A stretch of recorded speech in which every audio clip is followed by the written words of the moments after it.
Meni nega O'zbekiston bayrog'i ostida chiqyapsan degan savol juda g'ashimga tegadi. Выходишь, почему там типа флаг Узбекистана у тебя, ты же русский. Men umuman siyosiy savollarni yoqtirmayman, lekin mendan nega yo ikki bayroq bilan chiqasan, yo nega O'zbekiston bayrog'i bilan chiqasan, axir sen russan deb so'rashadi. Ha, bu ehtimol menga umuman yoqmaydigan birinchi raqamli savol. O'zbekiston ko'p millatli davlatga, to'g'rimi? Bu birinchidan, ko'p millatli davlat. Bu mening vatanim. Men shu yerda tug'ilganman.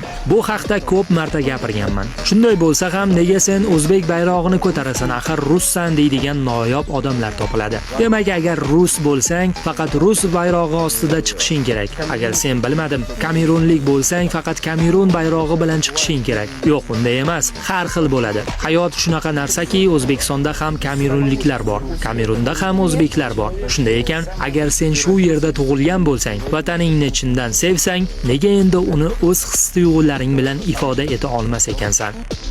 Yolg'izim yagonam, topingan qo'shonam, o'zing meni ulug'larda, ulug'imsan, sen hojatsan chingizlarga, darvozasi ochmagan, Temur Malik